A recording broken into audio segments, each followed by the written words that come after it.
We have Erol, Morkoç, a Republican spokesman, joining us from California to discuss the latest U.S. strike on Houthis that is, in Yemen there.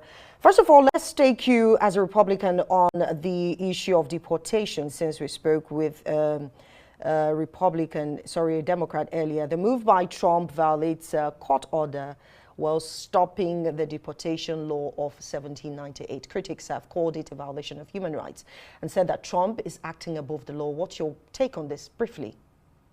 Well, a court order by a judge who doesn't have the right to make that order, that judge is probably going to find himself aiding and abetting. This comes down to the Alien Enemies Act of 1798, actually Alien and Sedition. And the fact of the matter is that this gang has been declared a terrorist organization. They are not American citizens. They have no right to any trial whatsoever. And they are being deported to our great new ally in El Salvador, who will put these monsters in 24/7 lockup.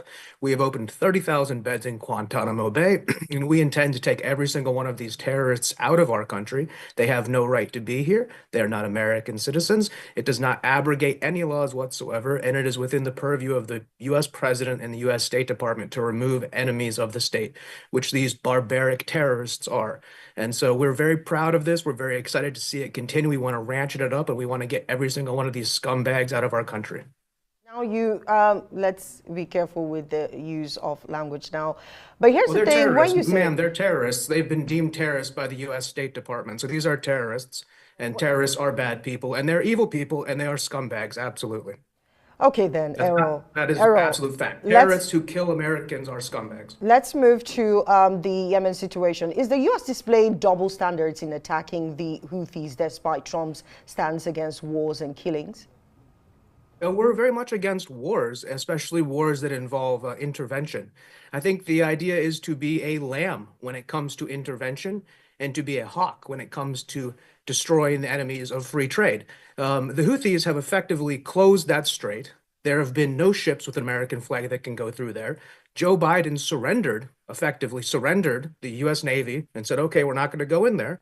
And that's just not how things are going to happen. By reopening this waterway, I want your listeners to understand it's not even helping the U.S. economy. We're not the top 5 users of that waterway. We just guarantee the passage of goods, whether it be for Chinese or Germans who will benefit the most from this. And the Houthis have been shooting rockets and missiles at our ships. That's not going to happen. That's not going to happen in this modern age. There is not going to be a negotiation with people like this. We will send the full force of the U.S. Navy, and we will kill you, or you will stop shooting rockets at the U.S. Navy. Full stop. There's no debate. We're not going to go into war whatsoever. We're not going to send troops. We're going to obliterate you from the sky and from the seas. And if you want to escalate it, and if Iran wants to escalate it, we can escalate. We have much more in our arsenal than they do. They have no cards to play. And this is a new regime. This is a new world order. We took the gloves off. We're not here to be your friend. We're not here to ask you about your opinions. You are going to do as you are told. If you shoot weapons at our soldiers, we will come and we will kill you. That is the new American foreign policy. So if you don't want to die, I suggest to not shoot missiles at our Navy, and we'll have no problem. Now, the Houthis Movement Political Bureau spokesperson says they are ready to march escalation for escalation. What would be the consequences? Aren't we tilting? We're trying to settle the Israel-Gaza war, Erol. We're trying to settle the Ukraine-Russia issue here. And then this one. It would be a new front, a front that Joe Biden and the Europeans abandoned for the last 4 years, to the point that the Houthis control one of the major waterways in world shipping commerce. That's not going to be acceptable. Iran talks a tough game, but they really have nothing. The only reason why, for example, the Ayatollah and his friends are alive is because the Americans have told the Israelis not to kill them. They have no cards, they have no weapons, and they've been fighting against a toothless U.S. administration. We're not going to send in 100,000 soldiers. We're not going to send in regime change.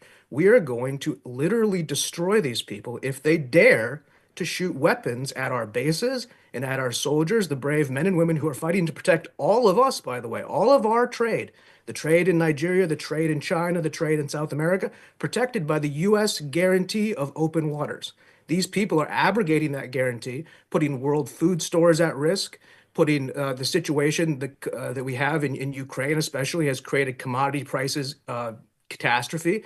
Closing down shipping lanes only exacerbates that. So it's unfortunate that a new front has to be opened, but while we shut down these long-term wars, there's absolutely going to be spot treatment for declared enemies of the United States of America, which these people have come out proudly called for the destruction of America, the destruction of our ideology.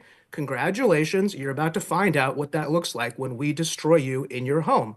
Because we're not here to play games with you. We're not here to discuss things, hear your side of things. We know what's right. What's right is not taking hostages and not being a terrorist organization.